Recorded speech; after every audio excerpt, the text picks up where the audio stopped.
All right. So today we are talking about how do you, build, start, grow a business from scratch, starting with nothing, from nothing. How do you do it from the ground up with no money, no backing, no anything? So it all starts with an idea. You have to have an idea of what it is you want to do. Hopefully, you have expertise. That always helps. And generally, that is the case. Somebody has some expertise. They've got an idea of something that it is that they want to do. So once you know what it is you want to do, you have an idea, you have to really believe in that. You have to want it, and you have to want it badly. And if you have enough desire, if you have a sincere desire, passion for something, you'll figure it out. You'll find a way to make it happen. You'll do whatever it takes to make it happen, whatever you have to do to sacrifice to get that business off the ground, because one day it will pay off. So what are the steps in starting a business from scratch, from the ground up, with absolutely nothing? So I'm going to assume you're working, you have an income, but if you don't, whatever, you've got savings. I mean, obviously, if you don't have savings, no income, it's going to be much more difficult to start a business. You can start out wholesaling real estate and make some money that way and build a business off of that.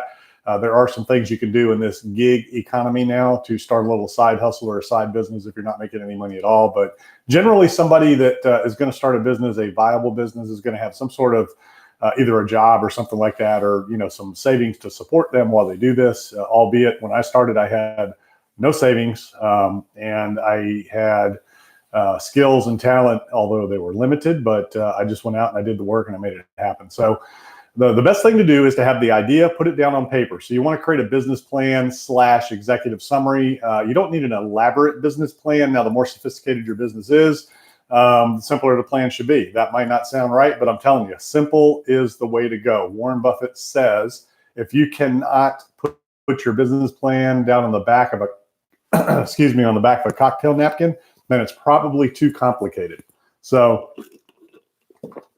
excuse me, I'm still choking on my lunch. So, so the first thing you want to start with is a business plan and basically an executive summary that lays out the concept, the idea, what it is you want to do, explains it very simply but thoroughly, and then goes into the economics of that business and the demographics of that business and the potential of that business. So it starts out with what it is you want to do. Then you go into who is your audience, what is the product that you're going to deliver, whether it's a service or a product or a good or whatever it is. You want to kind of describe that, what the market looks like for it. And, one of the best things to do in business is find a problem and solve it. So wherever there's a problem, there's an opportunity. You don't want to try to create a market unless you're in the software industry, tech company, something like that. Generally, you want to try to serve a need that's already there, a demand in the market. That's where a lot of products get created. That's how a lot of products get created. Or maybe you have something that you've been using that you can make it better, whether it's a product or a service. So start with a business plan, executive summary. What is your idea? Who is your market? What is the product, service? What is it that you want to do? And what does your ideal customer look like? What is that customer base? You want a hungry market. You want a demand. You want an audience that already exists. And then you have to go out and just make it happen. So you're going to file some sort of, you could start out as a sole proprietorship. I recommend filing an LLC or a corporation. You have to talk to your accountant and or tax attorney, advisors, legal counsel about the best structure for you and your tax situation.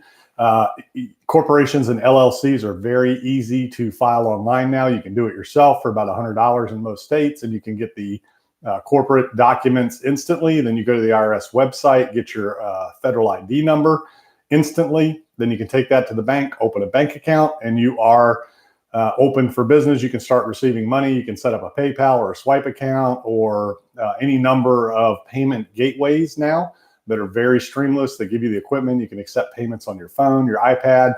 QuickBooks is a great way to start out when you first start out. But the key is you want to be organized from the beginning.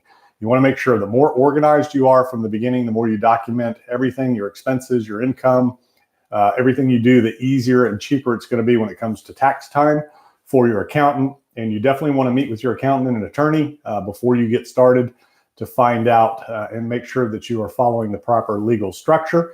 So once you get the business down on paper and you have a basic plan, you get your formation done, then it's time to set up a website. In this day and age, you got to have a Facebook page and a website. So you build a Facebook page for free. You go on Facebook and just build a business page. Make sure it thoroughly explains, what your business is, what the services are, what the hours are, website, phone number, contact info. There's a lot of business pages that they don't even have the contact info on there. So you want to make sure that people can look at your business page and instantly know what it is you're doing without too much trouble, and find the contact information, your location, hours, things like that. Websites are cheap and easy. You want to think of a domain name, like isellrugs.com, or, imakewine.com, whatever it is that you want to do, your company name, blackforestbeer.com, whatever it is you're doing, whatever your domain name, go to a domain registrar like a GoDaddy or somebody like that, buy that domain name, and you can set up a free, or not free, but you can set up an instant website through GoDaddy very quickly and easy and inexpensively. There's template websites that you can set up that will instantly give you a presence that look very, very sophisticated. Wix is another one. Weebly is another one. Those are free. That you can set those up. You can buy your domain name through them as well. Sometimes they offer you a free domain name with their little paid plans. So you've got your social media presence, and if you're going to be doing anything that other people need to know about, you're going to need customers. The best way to reach customers in this day and age is social. So you want to get your Instagram page set up, you want to get your YouTube account set up, and you want to get on LinkedIn. And make sure you learn how to optimize those channels. So that way you've got your social media set up so that you can share what you're doing, promote what you're doing, and garner customers that way. Advertising is very inexpensive through those mediums and those channels. So once you do that, then it's just a matter of going out and doing what it is you do. Whether it's a landscaping business, you start knocking on doors, doing whatever you got to do to bring in business. And literally, I mean knocking on doors. Go out, somebody's grass is tall, knock on their door. Hey, just started a landscape company. I'm in your neighborhood.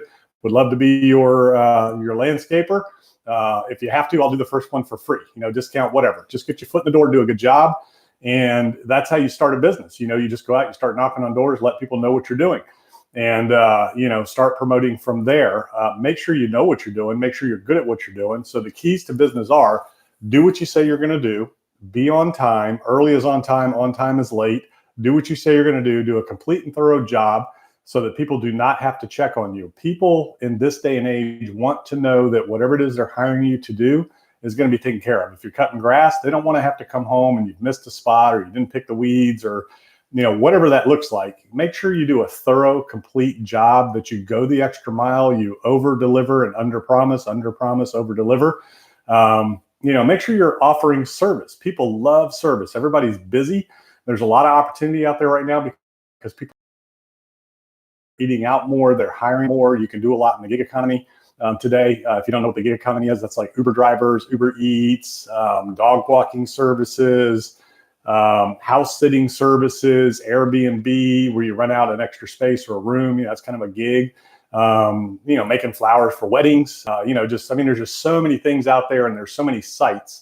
You could be an administrative assistant, virtual assistant, working out of your house and earn $25 an hour. You can go on Upwork and advertise your services there, and do any number of things. Whether you're a web designer, graphic designer, if you're good at typing, voiceovers, commercial, fill-ins, extras for commercials and movies and things like that. There's all kinds of gigs that you can do, these days. There's even businesses that look for temporary employees for like a weekend or a night or whatever.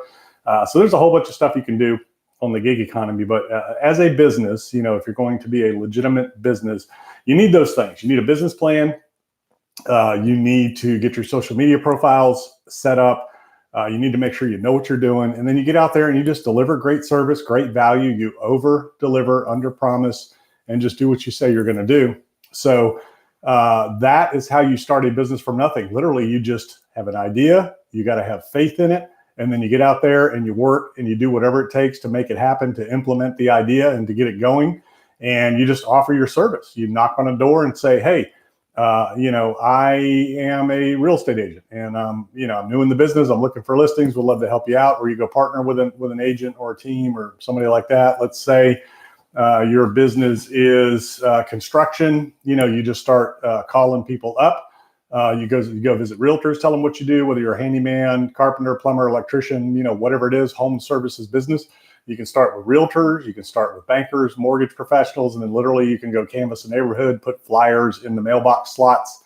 You can't open the mailbox and stick it in, but you can put it in the slots. You can put them on put them on the doorsteps, door hangers, things like that. You can literally market for free and go on Craigslist, advertise your services. So the idea is to generate business, do a great job, and then word of mouth will travel regardless of what your business is. And those are real simple, easy businesses to start with nothing, or service-based businesses. Those are the ones that are easiest to start with nothing. Other types of businesses do require capital. And, that's a whole nother conversation, and how to do that and how to grow and scale a business. And the best way to do that is to find your best, competition, whoever's doing a great job at what it is you want to do, and go hire their best people and build your company that way. So that's a great way to do it. Benchmark other companies, get their people, bring them in, and grow and scale from there. Give them an opportunity to grow and be part of a startup. So that's just a quick video on how to grow or how to start your business from nothing with nothing. That's how I started, with absolutely nothing in 1997. My first project out of the gate was doing a little deck job for somebody. And it was like a $500 project. I did $250,000 that first year. 7 years later, I had a $30 million building company, one of the largest developers in my area. Started 12 other businesses along the way, exactly the way I just told you. It started with a concept, an idea. We had a great market. We had an audience that was hungry for a service. We were solving a problem. In my case, I was trying to get work done on my house. Everybody was so busy, they couldn't get to me. I said, you know what? There's a problem. There's an opportunity. So I created a little remodeling company to fill that need, handyman/remodeling company. And then I just grew it and scaled it from there. So anything and everything's possible. And I just wanted to bring you that today. I hope you enjoyed it, and I'll see you in the next video.